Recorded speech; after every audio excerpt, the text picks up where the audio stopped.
Ողջույն, եթերում հարցազրույցն է, զրուցելու եմ Գիտությունների ազգային ակադեմիայի ակադեմիկոս թուրքագետ Ռուբեն Սաֆրաստյանի հետ։ Բարև ձեզ։ Բարև ձեզ։ Շնորհակալ եմ պարոն Սաֆրաստյան հրավերն ընդունելու համար։ Շնորհակալ եմ հրավերի համար։ Պարոն Սաֆրաստյան, Անտալիայի դիվանագիտական ֆորումին հետևեցինք, Հայաստանի համար թե հայ-թուրքական, թե հայ-ադրբեջանական հարցերի տեսանկյունից որևէ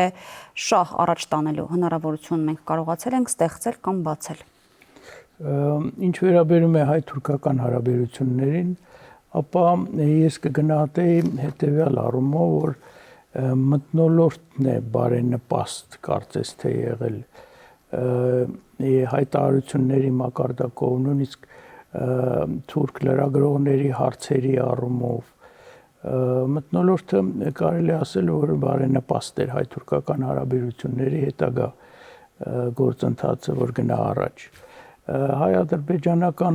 հարաբերությունների տեսակետից ես դրական, այսպես միայն մի բան կարելի ասել, որ տեղի ունեցավ այսպես երկխոսություն երկու երկրների արտգործնախարարների միջև, միշտ դիվանագիտական տեսակետից միշտ ավելի լավ է երկխոսել, բայց արդյունք որևիցե իրական չկա։ Իմիջիալոց հայ-թուրքական հարաբերություններում է, գիտեք, սկզբունքային ինչ-որ նոր առաջընթաց չենք կարող արձանագրել, բայց ընդհանուր մթնոլորտն, իսկ Ադրբեջանի հետ այդ մթնոլորտն էլ այսպես առանձնապես դրական չէր։ Հայ-թուրքական օրակարգի մասով, եթե դուք տեսնում եք, որ մթնոլորտն էր դրական, եթե ասում եք, որ թեկուզ առաջընթաց չկա, բայց այդուամենայնիվ գործընթացը կա, բայց արդյոք այդ գործընթացը փակուղում է։ Դե եթե գործընթացը կա, ես կարծում եմ, որ կա, այո։ Ուղղակի Թուրքիայի ղեկավարության մոտեցումն է դա, եւ դա ամենաբարձր մակարդակով, քանի անգամ նրանք հայտնել են Էրդողանի մակարդակով նույնիսկ, որ սպասում են հայ-ադրբեջանական խաղաղության մասին համաձայնագրի կամ պայմանագրի ստորագրմանը,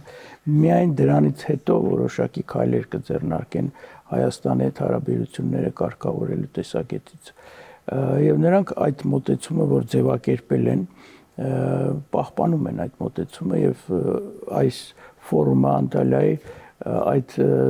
ձևակերպումները չփոխեց։ Երբեմն հայկական կողմն ասում է, որ եթե հայ-թուրքական հարաբերություններում մենք որոշակի առաջընթաց կարողանանք գրանցել, ապա դա կարող է բարենպաստացնել հայ-ադրբեջանական օրակարգի վրա։ Դուք ասում եք, եթե ստորագրվի հայ-ադրբեջանական այդ համաձայնություն պայմանագիր, այդ պարագայում մենք կունենանք հայ-թուրքական հարաբերություններում որոշակի դրական փոփոխություն։ Ձեր մոտեցումը ո՞րն է, որ մի կետն է ազդում մյուսի վրա։ Շատ ճիշտ դուք այդ ընդգծեցիք, երկու մոտեցումների տարբերություն կա, հայկական եւ թուրքական։ Թուրքական մոտեցումը, ինչպես ասեցի, կապում է հայ-թուրքական հարաբերությունների ընթացքի հետագա զարգացումը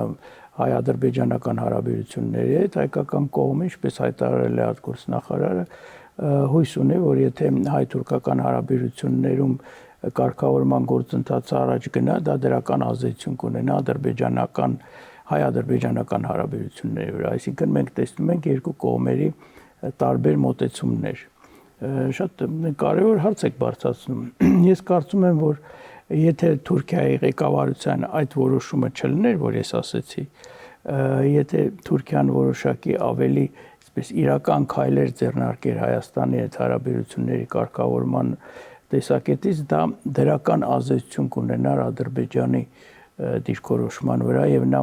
այս դիրքորոշումը, որ ցուցաբերում է, ըստ էության հրաժարվում է Հայաստանի հետ գնալ խաղաղության պայմանագրի ստորագրման ճանապարհով, ընտրում է այլ այսպես սադրանքների ճանապարհը, ճնշումների ճանապարհը։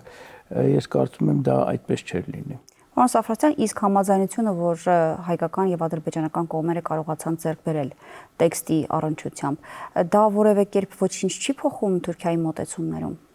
Իհարկե, Թուրքիան դա դրական է գնահատում։ Թուրքիան դրական է գնահատում եւ դա մենք զգում ենք, մենք տեսնում ենք բաց տեքստով, դա ասվում է թուրքական կողմից։ Գիտեք, Անտալիայի հետ կապված մի հանգամանքի վրա եմ ուզում ես ձեր ուշադրությունը հրավիրեմ, երբ ես փորձում եի այսպես հնարավորինս ավելի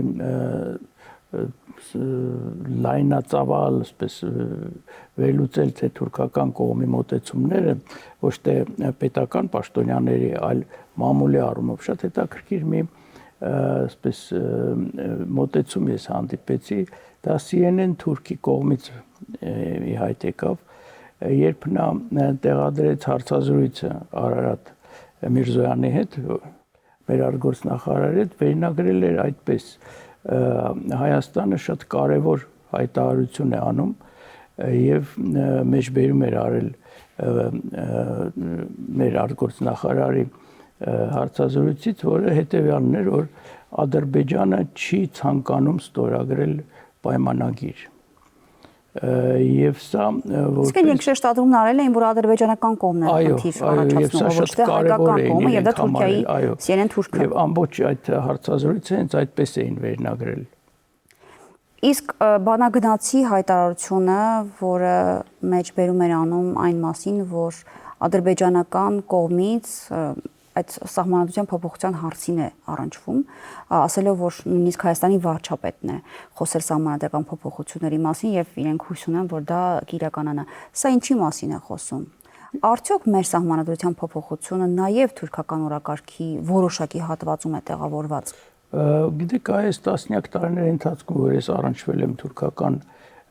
տարբեր ներկայացուցիչների հետ, եւ ինտելեկտուալ էլիտայից, եւ քաղաքական, եւ դիվանագիտական, նրանց մոտ հետեւյալ խնդիրն է առաջացել, որ Հայաստանի անկախության հռչակագրում մենք ունենք կետ, չէ, որ Հայաստանը պետք է հետապնդի ցեղասպանության ճանաչման ճանաչման եւ դատապարտման քաղաքականություն, այլ նրանց մոտ այսպես մտավախություն է առաջացրել, որ այդտեղ ասվում է ցեղասպանությունը, որը տեղի է ունեցել Արևմտյան Հայաստանում եւ Օսմանյան կայսրության այլ հայաբնակ վայրերում։ Այսինքն Արևմտյան Հայաստան արտահայտությունն է։ Իրենց համար տարածքային պահանջի տպավորություն է։ Դա համարվում է տարածքային պահանջ, բայց կան երկրներ, որոնք ընդունելով իրենց խորհրդարաններում բանաձևեր հայոց ցեղասպանությունը ճանաչելու եւ դատապարտելու մասին, նույնպես օգտագործել են Արևմտյան Հայաստանի եզրույթը, օրինակ ռուսական դուման։ Այնպես որ սա մի քիչ ոչ թե մի քիչ, այլ անհասկանալի է մեզ համար, ինձ համար ամեն դեպքում։ Պարոն Սաֆարյան, մոտ ապագայում հնարավոր է պատկերացնել, որ գոնե ձեռք բերված պայմանավորվածությունները կարող են կյանքի կոչվել։ Խոսքը երրորդ երկրների համար սահմանի բացմանն է վերաբերում, որը հայկական կողմից որևէ խոչընդոտի չի հանդիպում, թուրքական կողմից կարծես թե նորություն չկա, ինչպես ասում է Ռուբինյանը Ռուբեն։ Ես կարծում եմ, եթե մի պահ պատկերացնենք, որ ստորագրվում է հայ-ադրբեջանական պայմանագիր կամ համաձայնագիր խաղաղության մասին, այո, թուրքական կողմից կհետևեն քայլեր։ Ես չեմ կարծում, որ այդ քայլերը նպատակաուղղված կլինեն հայ-թուրքական հարաբերությունների համապարփակ կարգավորմանը, բայց այն պայմանավորվածությունները, որոնք ձեռք են բերվել Ռուբինյան Քլեչ հանդիպումների անցուքում, ես կարծում եմ թուրքերը դրանք կիրականացնեն։ Ինչ որ մի ձևի կիրականացնեն, քայլեր կլինեն, իհարկե փոքր քայլեր, բայց քայլեր կլինեն։ Մեր արտաքին գործերի նախարարը Անտալիայում հայտարարություն արեց այն մասին, որ միջազգային որոշ հարցերի շուրջ Հայաստանի եւ Թուրքիայի դիրքորոշումները այնքան էլ իրարից հեռու չեն։ Իսկ այս արձանագրությունը որքանով է օգնում, նպաստում հայ-թուրքական հարաբերությունների կարգավորման գործընթացին։ Ես չեմ կարծում, որ սա կապված է հենց ուղղակի հայ-թուրքական հարաբերությունների։ Չէ, մերձավոր արևելյան հարցերի շուրջ երկու կողմի մոտեցումների մասին է ընդգծում։ Դժվարանում եմ հասկանալ, թե ինչի նկատի ուներ արտգործնախարարը, բայց ամեն դեպքում դա նորմալ է, գիտեք, հիմա անպայման չի, որ Հայաստանը եւ Թուրքիան բոլոր հարցերում ունենան հակադիր դիրքորոշումներ։ Կան հարցեր, որտեղ կարող են ունենալ նաեւ համընկնող կամ մոտիկ։ Այ հենց դա եմ ասում, այդ համընկնումները որևէ կերպ նպաստում են, օգնում են, որ հայ-թուրքական օրակարգի վրա որոշակի դրական արձագանք կա։ Չեմ կարծում, գիտեք, որտեղ Թուրքիայի որոշումն է Հայաստանի հետ հարաբերությունները չկարգավորել եւ որոշակի նախապայմաններ առաջ քաշել։ Նրանք այդ որոշումը ընդունել են, ես դա միշտ ասել եմ, գիտեք, դեռևս 91 թվականից եւ այդ որոշմանը հետևում են։ Հիմա էլ տեսնում եք կապում են արդեն հայ-ադրբեջանական պայմանագրի հետ։ Բայց դա չեմ կարծում, որ որոշակի առումով ազդում է թուրքական որոշումների վրա Հայաստանի հետ հարաբերությունները կարգավորելու առումով։ Պարոն Սաֆարյան, իսկ եթե ընդհանուր գնահատենք այս Անտալիայի ֆորումի նպատակը Թուրքիայի համար կոնկրետ ո՞րն է, ինչ են իրենք ուզում այս ֆորումով ասել։ Սա արդեն 4-րդ ֆորումն է, որը 3 անգամ Հայաստանը մասնակցել է։ Այո, 4-րդն է։ Ինձ համար ամեն դեպքում ակնհայտ է, որ սա մաս է կազմում Թուրքիայի համամոլորակային ռազմավարության։ Հիմա պետք է մենք այդ մտքի հետ առնչվենք եւ ընդունենք, որ Թուրքիան անց է կացնում այնպիսի քաղաքականություն, որը նպատակ ունի Թուրքիայի տեղն ու դերը աշխարհում բարձրացնել եւ Թուրքիան դարձնել այնպիսի ուժի կենտրոն, որը կարող է ազդել համաշխարհային գործընթացների վրա։ Եվ այս առումով Թուրքիան քայլեր է ձեռնարկում իր հեղինակությունը բարձրացնելու տեսակետից նպատակով եւ այս ֆորումը, որտեղ մենք տեսնում ենք, որ Թուրքիան մեծ գումարներ է ծախսում ամեն անգամ, մեծ թվով հյուրեր է հրավիրում երկրի նախագահներ։ Բայց հետաքրքրական է, որ ներկայացուցչական կազմը ամեն տարի ավելանում է։ Այո, մարդկանց, երկրների։ Եվ սա կապված է այն իրադրության հետ, ես կարծում եմ, որ աշխարհում է ձևավորում, սա ոչ թե Թուրքիայի հետ է կապված միայն, այլ նաև աշխարհում, որտեղ հիմա աշխարհը մտել է շատ սպես արագ փոփոխությունների փուլ եւ շատ պետություններ այսպիսի ֆորումները օգտագործում են հասկանալու համար այն գործընթացները, որ տեղի են ունենում աշխարհում, խորհրդակցելու ուրիշների տեսակետները հասկանալու, իրենց տեսակետները հայտնելու, այնպես որ սա գնալով թերը մեծանում է, նմանատիպ ֆորումների, միայն սա չի իհարկե։ Գանք հայ-ադրբեջանական օրակարգին, Անտալիայում երբ տեղի ունեցավ Հայաստանի, Վրաստանի եւ Ադրբեջանի արտգործնախարարների այդ պանելային քննարկումը, որի ժամանակ Բայրամովն ու Միրզոյանը անդրադարձան հայ-ադրբեջանական հարցին, Բայրամովը եւս մեկ անգամ հիշեցրեց իրենց այսպես ասած նախապայմանները։ Խոսքը ԵԱՀԿ Մինսկի խմբի համանախագահության ձևաչափի լուծարումն է, որին Հայաստանը եւս մասնակից պիտի դառնա, եւ Հայաստանի սահմանադրության փոփոխության հարցը, որին իհարկե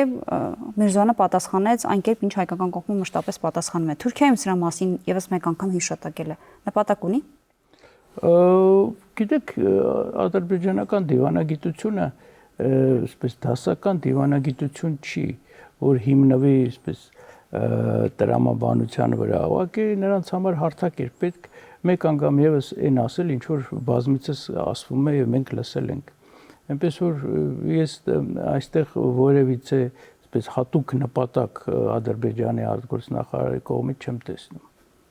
Իսկ ընդհանուր առմամբ եթե process-ը գնահատելու լինեք, ի վերջո ադրբեջանական այս երկու նախապայմանները իսկապես խոչընդոտ են, որ պայմանագիրը ստորագրվի։ Եվ հայկական կողմի մոտեցումները ոնց պետք է զուգահեռել դրան, զիջել, տարբերակներ առաջարկել, կառուցողական դիրքերից հանդես գալու համար մեկ այլ տարբերակ ընտրել, ինչ պիտի անի հայկական կողմը։ Գիտեք, ես ճիշտ ասած դժվարանում եմ պատկերացնել, թե ինչ կարելի է անել։ Այդ մեկ երկրորդը որոշումը ընդունվել է Ադրբեջանի ղեկավարության կողմից եւ ես կարծում եմ որոշումը հետեւյալն է, որ նրանք շահ չեն տեսնում, որ հնարավորինս արագ ստորագրվի պայմանագիրը։ Պայմանագիրը իրենց համար կարևոր չի ներկա փուլում, կարևորն է Հայաստանի վրա ճնշում գործադրել Հայաստանից զիջումներ ստանալու համար։ Այնպես որ նրանց որոշումն է սա։ Հայաստանը ցուցաբերում է իր դրական մոտեցումը պայմանագրի նկատմամբ, խաղաղագործընթացի նկատմամբ, ել ինչ պետք է անի։ Դե ընդդիմադիր դաշտին հարց է ուղղում երբեմն այն մասով, որ իսկ եթե հայկական կողմը այս երկու նախապայմաններն էլ, որոնք առաջ են քաշվում, համաձայնության տանի Ադրբեջանի հետ, արդյոք դրանից հետո հնարավոր կլինի խաղաղության պայմանագրի ստորագրումը, այնտեղից պատասխան է հնչում, որ եթե այս նախապայմաններն էլ հայկական կողմը կատարի, եւս մի քանի շատ նախապայմանների հայտ կգան։ Դուք եւս այդպես եք մտածում։ Ես կարծում եմ այո։ Ես կարծում եմ այո, իմ մոտեցումը հիմնվում է հետեւյալի վրա, հետեւյալ իմ դիտարկման վրա, որ Ադրբեջանը իմ տպավորությամբ, սա իհարկե տպավորության մակարդակ է, վերլուծություն չի։ Ադրբեջանը ուղղակի շահագրգռված չի ունենալ Հայաստանի հետ խաղաղության մասին պայմանագիր ներկա փուլում։ Բայց ինչու համաձայնեցրեց տեքստը։ Դա էլ շատ հետաքրքիր հարց է։ Ես կարծում եմ, որ իսկապես Ադրբեջանի վրա ճնշումներ են գործադրվում տարբեր երկրների կողմից, որտեղ մենք տեսնում ենք մի քանի տասնյակ երկիր արդեն իրենց գոհունակությունը հայտնեցին, որ տեքստը համաձայնեցված է։ Այսինքն աշխարհի տարբեր ուժի կենտրոններ շահագրգռված են, որ հայ-ադրբեջանական խաղաղ գործընթացը կնա հասնի իր տրամաբանական ավարտի, որ տարածաշրջանը, այսպես ասած, բացվի աշխարհի համար։ Այսա շատ կարևոր է։ Սա է աշխարհի համար կարևորը, որ Հարավային Կովկասը որպես տարածաշրջան մաս կազմի այն գործընթացներին, հիմա որ աշխարհում տեղի են ունենում տնտեսական բնագավառում։ Օրինակ, Չինաստան, Եվրոպա, այդ առևտրի տարանցիկ որպես տարածաշրջան եւ այլն։ Սա է կարևոր եւ սա են ձգտում աշխարհի տարբեր կենտրոնները հասկացնել Ադրբեջանի ղեկավարությանը։ Բայց թե իրենք կարողացել են ստիպել Ադրբեջանին, որ համաձայնեցնի տեքստը, ինչու չեն կարող ստիպել կամ չեն ուզում ստիպել, որ պայմանագիրն էլ ստորագրի։ Եթե աշխարհին պետք է իսկապես, որ Հարավային Կովկասը բացվի։ Գիտեք, ամեն ինչ կախված է խնդրի բարդությունից եւ ռեսուրսներից։ Եթե շատ ուզենան, իհարկե կարող են ճնշել Ադրբեջանի վրա, բայց ճնշել են, հասել են այն բանի, որ Ադրբեջանը արդեն տեքստը համաձայնացրել է, համաձայնվել է տեքստի հետ։ Հիմա ավելի շատ ռեսուրս ներդնել, դա արդեն ես կարծում եմ ներկա փուլում պատրաստ չեն, որտեղ վերջի ինչքան էլ մենք որ ասում ենք Հարավային Կովկասը կարևոր է եւ այլն, Հարավային Կովկասը ներկա փուլում չի գտնվում աշխարհի ամենակարևոր տարածաշրջանների շարքում։ Ի տարբերություն, ասենք, Մերձավոր Արևելքի։ Դրա համար հիմա նրանք որոշակի ռեսուրս ծախսել են, ճնշում գործադրել են, հասել են այն բանի, որ Ադրբեջանը համաձայնվել է տեքստի հետ պայմանագրի, հիմա Ադրբեջանը շարունակում է իր այդ քաղաքականությունը։ Այդ թվում Թուրքիան, պարոն Սաֆրասյան։ Ես կարծում եմ Թուրքիան շահագրգռված է։ Ի տարբերություն Ադրբեջանի շահագրգռված է, որ հայ-ադրբեջանական պայմանագիրը ավելի արագ ստորագրվի։ Ինչի՞։ Դա ինչքան որ ես կարող եմ վերլուծելով եւ իմանալով թուրքական այսպես վերնախավի մոտեցումները, Թուրքիայի համար Հարավային Կովկասը ներկա փուլում իհարկե կարևոր է, բայց այն կարևորությունը չունի, ինչ որ ունի մի քանի տարի առաջ։ Հիմա մենք տեսնում ենք Թուրքիան ներգրավում է Մերձավոր Արևելյան խնդիրների մեջ եւ այստեղ ունի մեծ հնարավորություններ դառնալու Մերձավոր Արևելքի ուժի կարևոր կենտրոններից մեկը, ստանալով Ամերիկայի Միացյալ Նահանգների աջակցությունը։ Դա մեկ է, երկրորդը մենք պետք է ընկալենք, հասկանանք, որ Թուրքիան այն պետությունների թվին չի պատկանում, որոնք կարող են մի քանի ուղղությամբ ռազմավարական գործողություններ իրականացնել։ Ոչ թե մարտավարական, ռազմավարական։ Հիմա Թուրքիայի ռազմավարական քաղաքականության կենտրոնում Մերձավոր Արևելքն է, ուզում է աշխարհում էլի իր տեղը բարձրացնել։ Հարավային Կովկասը իր համար ունի իհարկե նշանակություն, բայց այդպիսի կարևորություն չունի հիմա։ Եվ դրա համար նրա Թուրքիայի համար կարևոր է,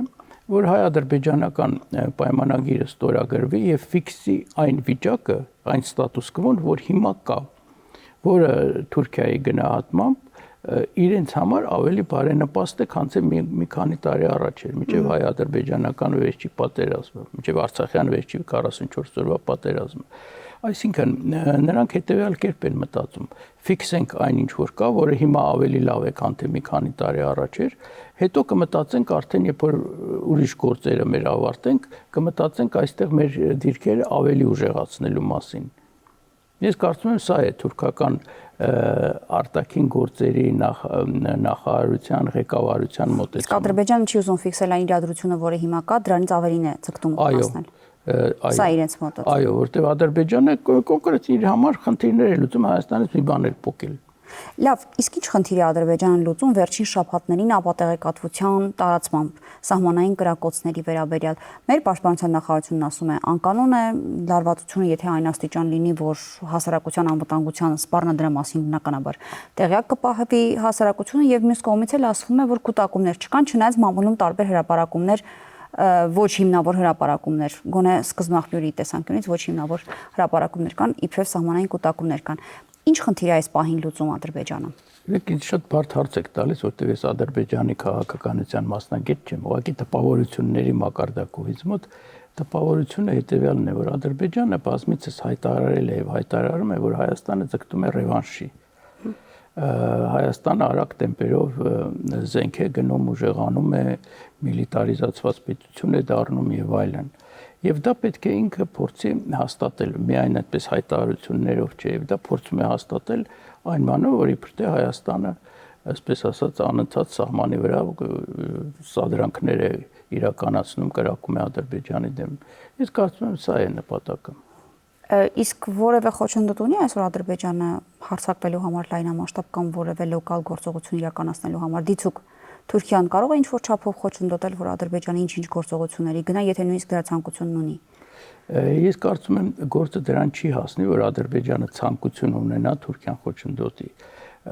Որոշումները, ես կարծում եմ, նմանատիպ լայնածավալ ռազմական գործողությունների վերաբերյալ Թուրքիան եւ Ադրբեջանը հենց միասին են ընդունում, համատեղ են որոշում, այսինքն որոշման գործընթացն է